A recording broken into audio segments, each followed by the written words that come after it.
আমরা এই আলোচনায় মূলত বাংলা গদ্য সাহিত্যের বিকাশে শ্রীরামপুর মিশনের অবদান কতখানি তা আলোচনা করবার চেষ্টা করব। কিন্তু শ্রীরামপুর মিশন সম্বন্ধে বলবার পূর্বে কয়েকটি কথা অবশ্যই বলে নেওয়া প্রয়োজন। বাংলা গদ্য সাহিত্যের উদ্ভবের ক্ষেত্রে প্রথম দিকে মিশনারিদের ভূমিকা কিন্তু খুবই গুরুত্বপূর্ণ। পূর্বে তো বাংলায় মূলত চারটি গদ্যরীতি দেখা যেত। এক, সাহেবী বাংলা, যেই বাংলায় সাহেবরা কথা বলতো, এরকম টাইপের সাধু ভাষা তারপরে ইংরেজি মিশিয়ে যে সমস্ত বাংলাটা তারা বলতো সেটাকেই বলা হয় সাহেবী বাংলা, মানে সাহেবরা যেরকম বাংলা উচ্চারণ করতে অভ্যস্ত।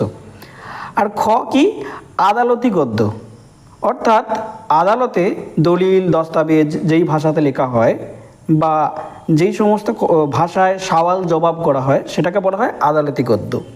সেই আদালতি গদ্য প্রচলিত ছিল। আর 3 নম্বর হলো সাধুরীতি, আর 4 নম্বর হলো কথ্যরীতি।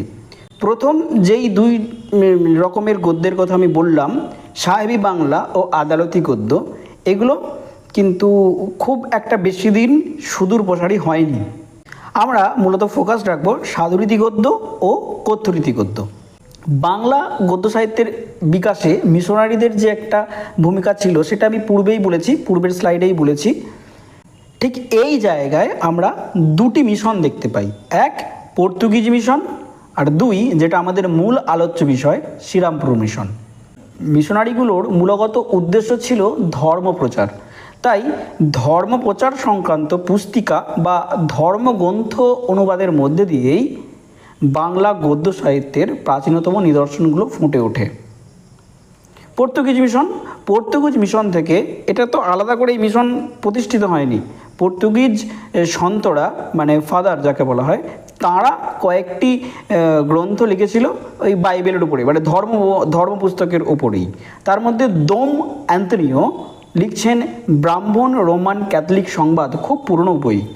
তারপর মনোয়েল দ্য আসুনসাও, তিনি লিখছেন কৃপাশাস্ত্রের অর্থভেদ। রচনাকাল 1735 খ্রিস্টাব্দে, আর সেটা প্রকাশ হচ্ছে লিসবন থেকে। লিসবন হচ্ছে পর্তুগিজের রাজধানী, 1743 খ্রিস্টাব্দে। এটাও প্রচলিত আছে এই কৃপাশাস্ত্রের অর্থভেদ গ্রন্থটা লেখা বাংলাতে হলেও হরফটা, মানে যে ভাষাতে লেখা হয়েছিল, এই যে হরফটা মেসেজ লেখার মতন, মানে রোমান ভাষা লেখা হয়েছিল। এই হচ্ছে পর্তুগিজ মিশন। এরপরে যেটা সবচেয়ে গুরুত্বপূর্ণ, আমরা চলে যাব শ্রীরামপুর মিশনে। শ্রীরামপুর মিশন প্রতিষ্ঠিত হচ্ছে 1800 খ্রিস্টাব্দে। এই মিশন যাদের উদ্যোগে প্রতিষ্ঠিত হয়, উইলিয়াম কেরি, ওয়ার্ড টমাস আর Joshua Marshman. Serampore Baptist Mission থেকে প্রথম যে বইটা প্রকাশিত হয় সেই বইটার নাম হলো মঙ্গল সমাচার মতিউর চরিত। এটা হচ্ছে বাইবেলের একটা অংশ, ম্যাথিউ, গসপেল ম্যাথিউ, সেই জায়গাটার অনুবাদ, অর্থাৎ বাইবেল থেকে অনুবাদ করা হয়েছে। ভালো করে খেয়াল করে দেখো, আমি একটু আগেই বললাম যে মিশনগুলোর উদ্দেশ্য ছিল কিন্তু এটাই, ধর্মপ্রচার। কিন্তু ধর্মপ্রচার ছাড়াও তারা আরও অনেক সদর্থক কাজ করেছে যেগুলো বাংলা গদ্য সাহিত্যের বিকাশের ক্ষেত্রে অনেকটা সহায়ক। এছাড়াও 1801 খ্রিস্টাব্দে ওল্ড টেস্টামেন্টের সম্পূর্ণ ও নিউ টেস্টামেন্টের কিছুটা অনুবাদ প্রকাশিত হয়, সেই ধর্মপুস্তক। এছাড়াও 1809 খ্রিস্টাব্দে সমগ্র বাইবেল ধর্মপুস্তক নামে ছাপা হয়, সেই উদ্দেশ্যটা একই, ধর্মপ্রচার।